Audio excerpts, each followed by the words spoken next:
जी अस्सलाम वालेकुम। Welcome to Pakistan stock नेटिक। उम्मीद है कि आप तमाम दोस्त खैरियत से होंगे और आज का दिन भी ट्रेडिंग के हवाले से अच्छा गुजरा होगा। देखिए मार्केट जो है वो डिक्लाइन का शिकार है। पूरी की पूरी मार्केट बहरहाल डिक्लाइन का शिकार तो नहीं कहा जा सकता, लेकिन एक इंडेक्स की वजह से पूरी मार्केट बहरहाल प्रेशर में ज़रूर है। इस पर थोड़ा बात करने की कोशिश करेंगे। देखिए आज जो है वो मार्केट ने 333 पॉइंट निकाले हैं। अब ये ऊपर आप देख रहे हैं के एस सी 100 लिखा हुआ है, ऑल शेयर है, के एस सी 30 है, के एम आई 30 है, बी के टी आई है, ये बाकी छोटे मोटे इंडेक्सेस मौजूद हैं। अब देखिए के एस सी 100 जो है इसका मतलब ये थोड़ी सी आज इसके ऊपर इंशाल्लाह बात करेंगे ताकि चीज़ों को थोड़ा एनालाइज करने में और समझने में थोड़ी आसानी हो जाए। देखिए के एस सी 100 जो है इसमें टॉप 100 कंपनीज हैं। ऑल शेयर जो है इसमें पाकिस्तान स्टॉक मार्केट में रजिस्टर्ड जितनी भी कंपनीज हैं वो सारी की सारी जो है उनका डाटा, उनमें वॉल्यूम का लगना, फिर उसका उनका उतार चढ़ाव जो है वो सारा का सारा यहाँ पर हमें नजर आता है। फिर जो है वो के एस सी 30 है, इसको भी आप छोड़ें। फिर के एम आई 30 है। अब के एम आई 30 में आज तकरीबन 1000 पॉइंट्स जो हैं वो निकले हैं। अब देखिए के एम आई 30 जो है ये बहुत इंपॉर्टेंट इंडेक्स है, जिसको कुछ लिहाज इसमें दो दो अहमियत इसमें बहुत ज़्यादा है। नंबर एक कि के एम आई 30 जो है इसके बारे में अ, अमूमी तौर पर ये राय है कि ये एक इस्लामिक इंडेक्स है। हालांकि अब बहरहाल मैं इसमें इसकी डिटेल्स में नहीं जाता। हर बंदे की अपनी एक राय और अपना एक एनालिसिस है। तो के एम आई 30 जो है इस हवाले से बड़ा इम्पोर्टेंट है। दूसरी चीज ये है कि इसके अंदर तकरीबन जितनी भी कंपनीज हैं सारी की सारी भारी भरकम है। भारी भरकम से मुराद ये है कि सबका अच्छा खासा वजन है। जब वो चलती हैं तो वो मार्केट को उठा के रखती हैं। और आजकल जो डिक्लाइन हमें नजर आ रहा है वो भी सबसे ज्यादा हमें के एम आई 30 के अंदर ही नजर आ रहा है। ये जिस तरह से आप ये गौर फरमा ले, अगर हम के एस सी 100 का जायजा लें तो 333 पॉइंट निकले हैं। अगर ऑल शेयर की बात करें तो सिर्फ 192 पॉइंट निकले हैं। के एस सी 30 की बात करें तो 187 पॉइंट निकले हैं। के एम आई 30 की बात करें तो पूरा 1000 पॉइंट निकला है। लिहाजा पता ये चला कि ये जो के एम आई 30 है ये बहुत इम्पॉर्टेंट इंडेक्स है। अब इसके इम्पॉर्टेंट होने की एक वजह तो मैंने बयान कर दी कि भारी भरकम कंपनीज हैं। दूसरी इसकी एक वजह ये भी है कि इसके अंदर चंद कंपनीज ऐसी भी हैं जो कि ना सिर्फ के पाकिस्तान बल्कि आउट ऑफ द कंट्री भी लिस्टेड हैं, जिस तरह ओजीडीसीएल वगैरह है। दो चीजें हो गई। फिर तीसरी चीज ये है कि जो फॉरेन इन्वेस्टर होता है ना किसी गैर मुल्क में का जो आदमी है, देखिए उसको आपकी पूरी की पूरी मार्केट की ठीक है वो एनालाइज तो करता होगा, लेकिन हमेशा जिस तरह मैं आपको एक छोटी सी मिसाल देता हूँ। अगर आप लोग पाकिस्तान में बैठकर अगर कोई दोस्त ये समझता है या ये चाहता है कि जी वो अमेरिका की स्टॉक मार्केट में काम करे, तो उसको सबसे पहले दो तीन शेयर उसके जहन में आएंगे, जी एप्पल का देख लें, फेसबुक का देख लें, ठीक है ना। फिर वो एक वो गाड़ियों की कंपनी है, अगर मेरे जहन में आ गया तो फिर उसका नाम मैं आपको बता दूंगा, जो ये इलेक्ट्रिक गाड़ियां बनाती हैं। अब कहने का मतलब ये है कि जो लोग मुल्क से बाहर होते हैं ना उनको पूरी की पूरी मार्केट के बारे में वो बाहर बैठ के थोड़ा बहुत अंदाजा तो लगा सकते हैं, लेकिन वो जो वेल नोन कंपनीज होती हैं या जिनका नाम जो है वो प्रोमिनेंट होता है उनके अंदर वो इन्वेस्टमेंट करना पसंद करते हैं। यही वजह है कि हमारी के एम आई 30 के अंदर जो इंडेक्स के अंदर जो कंपनीज हैं उनमें फॉरेन इन्वेस्टर बहुत ज्यादा है, लोकल इन्वेस्टमेंट कम है। कम तो खैर नहीं है लेकिन उसमें काफी हिस्सा फॉरेन का है। यही वजह है कि जब पैनिक फैलता है तो ये जो फॉरेन इन्वेस्टर है वो तो एक मिनट से पहले अपनी पोजीशन काट देते हैं। तो उनके पोजीशंस काटने की वजह से सेलिंग प्रेशर आया। और इस सेलिंग प्रेशर की वजह से चूंकि जो पैनिक फैलता है ना, अब पैनिक किस तरह फैलता है, पैनिक इस तरह फैलता है कि हम देखते हैं अच्छा यार एक शेयर नीचे जा रहा है, दूसरा नीचे जा रहा है, तीसरा नीचे जा रहा है, चौथा नीचे जा रहा है, ओहो कहीं मेरा भी ना नीचे चला जाए, हम भी बेच देते हैं। वो फिर आहिस्ता आहिस्ता एक मार्केट के ऊपर प्रेशर जनरेट होता है और उन कंपनीज के शेयर भी डिक्लाइन का शिकार हो जाते हैं जिनका ताल्लुक KMA30 के साथ नहीं भी होता। और फिर उसका नतीजा क्या होता है कि चंद बहुत सारे दूसरे जो पेनी शेयर्स हैं वो उस चीज का फायदा उठाते हैं। अब आज मुझे अगर याद रहा ना, तो पेनी शेयर्स के हवाले से भी मैंने एक बात करनी है, वो इंशाल्लाह आगे चल के करते हैं। तो बात करने का मकसद ये है कि आप अपने इंडिविजुअल शेयर्स को भी देखिए और उसके साथ अपने रिलेटेड इंडेक्स को भी देखिए। सिर्फ महज KSE 100 को देखकर खुश होना या परेशान होना, ये मेरा ख्याल है कि मुनासिब नहीं होगा। आगे चलते हैं जी और देखते हैं कि सर्किट ब्रेकर क्या कहता है। अब देखिए 333 पॉइंट निकले हैं KSE 100 में से और 1000 पॉइंट निकले हैं KMI 30 में से, लेकिन इसके बावजूद भी जब आप देखें तो सर 15 कंपनीज अपर कैप हैं और उनमें से अगर हम काफी सारी कंपनीज को इग्नोर भी कर दें तो 5-6 कंपनीज जो हैं, जिस तरह GGL हो गया, TPL प्रॉपर्टीज हो गया, दाऊद इक्विटीज हो गया या AGP हो गया, सर ये बड़े अच्छे वॉल्यूम के साथ अपर कैप्स हुई हैं। तो कहने का मतलब ये है कि सर हालात इतने भी बुरे नहीं हैं कि जिससे पैनिक फैले, और मेरा ये ख्याल है कि पैनिक नहीं फैलना चाहिए। अब मेरे साथ जो दोस्त अहबाब काम करते हैं, मैं आपको एक बात बताता चलूं। अब कल जो है मैंने तकरीबन माशाल्लाह काफी क्लाइंट्स हैं। अब ना सिर्फ कि वो हमारे दोस्त अहबाब चलें लगते आज ये कंपनी की मशहूरी भी कर लें। अब ये देखिए, ये हमारी सर्विस है, बेसिक भी है, इनहेंस्ड भी है। अब बेसिक की फी जो है वो सिर्फ 2000 रुपये महीने की है और इनहेंस जो है उसकी फीस 5000 है। एक तो मैं यहाँ पर ये अनाउंस करता चलूँ कि यार अब मजीद हमारे पास इनहेंस के अंदर जो है वो गुंजाइश नहीं है, लिहाजा अब अगर किसी दोस्त ने हमारी कुछ सर्विस ज्वाइन करना हो तो वो बेसिक की ज्वाइन कर सकते हैं। इनहेंस में आपको पता है कि बहुत काम होता है और 1-on-1 के ऊपर काफ़ी टाइम देना पड़ता है, तो इसलिए वो हम बंदे ज़रा थोड़े से लिमिटेड ही रखते हैं मेंबर्स।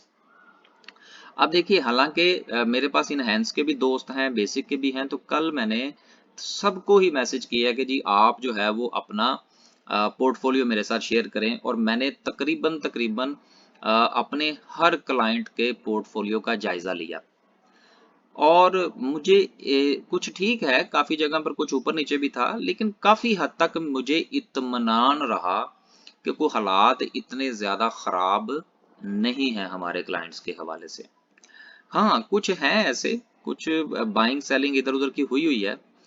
तो कहने का मतलब ये है कि जब आपने चीजों को बाय करना है या सेल करना है तो आपने अपने इंडेक्स को देखना है, अपनी कंपनी को देखना है, फिर ठीक है आप इसको ओवरऑल भी उसका जायजा जरूर फरमाइए। आगे चलते हैं जी और बात करते हैं ग्राफिकल व्यू की कि ग्राफिकल व्यू क्या कहता है। तो ग्राफिकल व्यू के मुताबिक टेक्नोलॉजी सेक्टर अभी भी लीड किए हुए है। अब इसके लीड करने की क्या वजह है वो इंशाल्लाह देखते हैं। टॉप 10 सिंबल में देखें तो एग्जैक्टली टैली और TPL में अच्छा खासा वॉल्यूम लगा है, फिर PIA में लगा, TPL प्रॉपर्टीज में लगा, के इलेक्ट्रिक में लगा, कोहिनूर स्पिलिंग मिल में रहा। तो बहरहाल ये सारी चीजें मिल मिला के जो है वो एक टेक्नोलॉजी सेक्टर की चूंकि 2-3 कंपनीज हैं जिनमें 20 मिलियन प्लस का वॉल्यूम है, इसलिए उसका ऊपर रहना अभी भी वाजिब है। आगे चलते हैं सिंबल पोजीशन। अब देखिए आपको याद होगा कि कल जब हमने मेरा ख्याल है वीडियो के अंदर जिक्र किया था तो डिक्लाइन की शायद कुछ 75 या 80% थी, लेकिन आज आप गौर फरमाइए कि डिक्लाइन के अंदर आपको 55% नजर आ रहा है। इसका मतलब ये हुआ कि डिक्लाइन के अंदर आपको थोड़ी बेहतरी नजर आ रही है। एडवांस के अंदर 17% है और डिक्लाइन के अंदर है 55%। अनचेंज में इजाफा हुआ है, तो कुछ चीजें थमती हुई नजर आ रही हैं।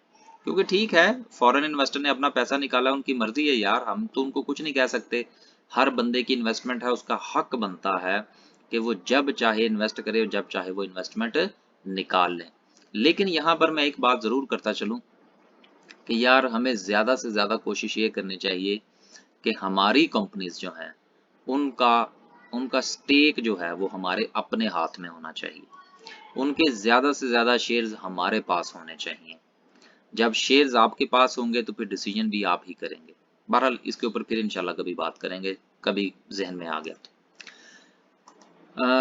समरी की बात करते हैं जी। 250 डिक्लाइन में है और 123 एडवांस में है। ऑटोमोबाइल असेंबलर का पूरा सेक्टर ही मुंह के बल गिरा एक बार फिर। लेकिन आ, काफी सारी चीजें जो हैं वो अच्छी प्राइस पर आया चाहती हैं। ये मैंने कल भी कहा था, आज भी कह रहा हूँ। सॉरी एनालिसिस फरमाइए यार, बस क्या करें, उर्दू भी बोलनी, इंग्लिश भी बोलनी, प्रोनंसिएशन जो है वो कुछ ऊपर नीचे हो जाती है। ऑटोमोबाइल पार्ट्स की बात करें तो मास वाइल लोड्स के सारे ही नीचे हैं। एक्साइड 7 रुपये 67 पैसे और एटलस बैटरी है 5 रुपये 81 पैसे नीचे। बैटरियों पर जरा गौर फरमाइएगा। केबल एंड की बात करें, वेव्स चोकलो। सीमेंट सेक्टर की बात करें, सीमेंट सेक्टर के हालात डिक्लाइन का बहरहाल शिकार हैं, लेकिन मेरा ये ख्याल है कि सर आपको हौसला फरमाना चाहिए, बाइंग शुरू कर दें, कुछ नहीं होता, मार्केट भी इधर ही है, कहीं नहीं भागेगी। आगे चलें जी। अब ये मैं किसी शेयर का नाम इसलिए नहीं ले रहा कि सारे ही शेयर तकरीबन अच्छे लेवल पर हैं। केमिकल सेक्टर की बात करें तो बर्जर बॉक्सले की आपस में चल रही है रेस, तो इसको चलने दे, हम किसी रेस का हिस्सा नहीं है। डेस्कॉन में भी ठीक है, 24 पर आए तो उसको दोबारा देखा जा सकता है। राइट, आगे चलें जी। कमर्शियल बैंक्स, देखें बैंक्स में से कुछ नहीं निकला और ना ही निकलेगा, इसलिए कोई परेशानी की बात नहीं है। अगर आप बैंक्स में काम करते हैं तो मजीद बाइंग फरमाइए।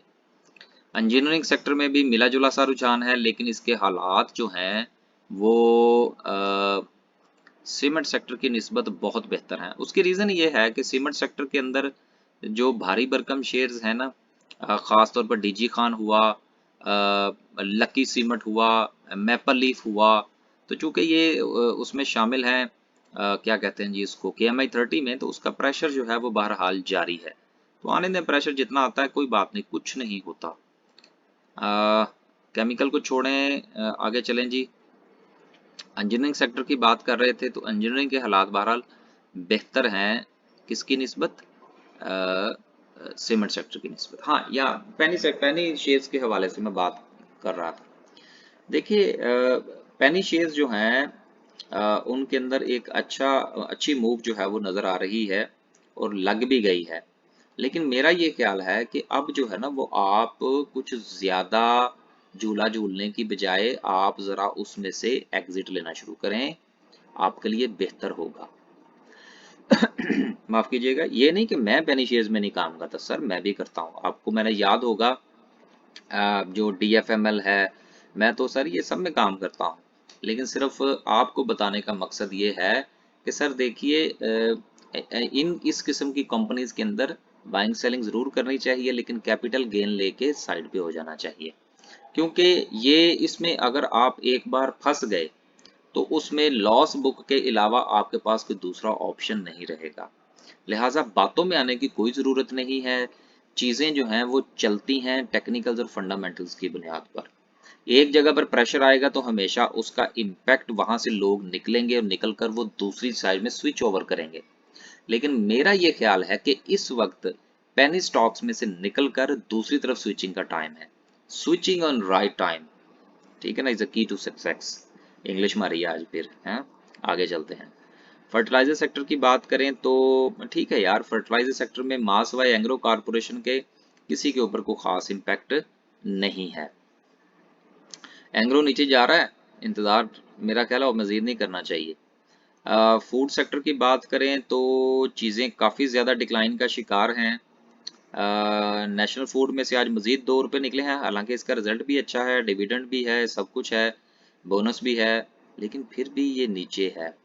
तो समझा करे बातों को कि चीज़ें, अब ये देखिए, मैं एक चीज़ आपको बताता चलूँ यहाँ पर कि बाज़ औक़ात कुछ चीज़ें अच्छी होती हैं, कुछ चीज़ें अच्छी करके दिखाई जाती हैं, दोनों में बड़ा फ़र्क होता है। मैं दोबारा फिर रिपीट करता चलूँ, इस फ़िक्रे को, इस बात को समझने की कोशिश कीजिएगा कि कुछ शेयर ऐसे होते हैं कि जिनमें वाकईतन आपको कैपिटल गेन भी मिलता है, उसके साथ साथ आपको डिविडेंड भी मिलता है, लेकिन लेकिन उनको बुरा बुरा बना दिया जाता है। अब ये बनाया कैसे जाता है? परसेप्शन से। जिन देखें, परसेप्शन जो है वो बाज औकात क्रिएट किया जाता है। मार्केट, दुनिया की कोई भी मार्केट, अब आप इसको स्पेकुलेशन कहें, आप इसको सट्टा कहें, आप इसको बिजनेस पॉलिसीज कहें, ये आपकी मर्जी है। मेरी एक अपनी राय है, आपकी सर एक अपनी राय जरूर होगी। मेरी राय के मुताबिक जो है ना, दुनिया की हर मार्केट और हर बिजनेस में ऐसा होता है। इसलिए बहुत सारी चीजें अच्छी होती हैं और बहुत सारी अच्छी दिखाई जाती हैं। तो इसलिए आप जरा गौर फरमाइए कि कौन सी चीज कहां पर अच्छी है। पैसा सर आपका है। आगे चलते हैं। ग्लास एंड सिरामिक्स आज फिर अच्छे चले हैं यार। मार्केट की सिचुएशन के मुताबिक अच्छा है इनका। इंश्योरेंस की बात करें तो आईजीआई होल्डिंग जो है वो कल तो इसको अपर लॉक था, आज 1 रुपए का डिक्लाइन है। कोई 200 रुपए का शेयर, अगर 1 रुपए का डिक्लाइन कंसिडरेबल ही नहीं है जी। टीपीएल के बाकी शेयर तो चल रहे हैं, लेकिन टीपीएल इंश्योरेंस जो है ये नीचे है। सोचना तो पड़ेगा कि रीजन क्या है। इन्वेस्टमेंट बैंक्स की बात करें तो चीजें जो हैं वो देव इक्विटीज तो बहरहाल हुआ एक बार फिर अपर कैप, ठीक, एस्कॉट नहीं, एफएनईएल की आज की मूव क्या कहती है? आज इसकी मूव की इतनी अच्छी नहीं रही, कोई बात नहीं। लीजिंग कंपनीज को छोड़ें, लेदर एंड टनरीज की बात करें तो इतने बुरे हालात कम अज कम फिलहाल। मार्केट की जिस कदर डिक्लाइन है, 400 रुपए के शेयर में से अगर 4% 4 रुपए निकले हैं तो कुछ नहीं निकला। मिसलेनियस, बादशाह का शेयर जो है ये पॉइंट टू बी नोटेड है। बादशाह का शेयर जो है वो मुसलसल गिरावट का शिकार है। आपको याद होगा कि बादशाह ने 700 हिट किया था और अब ये आ गया है 340 के ऊपर। समझा करें, कुछ तो हो रहा है जिसकी पर्दादारी है। फिल्मों शिल्मों की बात करें, शिफा दोबारा फिर चला गया 213 रुपए के ऊपर। चलें, कोई बात नहीं। मुदारबाज के अंदर बड़ा काम हो रहा है जी। देखिए, मुदारबे जो हैं वो बहरहाल चल रहे हैं, उनके थोड़े से रिजल्ट्स भी अच्छे हैं, कुछ इन्होंने प्रॉफिट्स भी दिया है, तो इसलिए इसके अंदर आपको इम्प्रूवमेंट नजर आ रही है। लेकिन इनको आप पेनी शेयर्स में कंसीडर ना करें। मुदारबाज जो है, पेनी शेयर्स जो है वो कुछ और होते हैं। पेनी शेयर्स वो होते हैं जिन्होंने देना दिलाना कुछ नहीं है, जिनकी अपनी ईपीएस माइनस में है, जिनके पास करने कराने को कुछ नहीं है।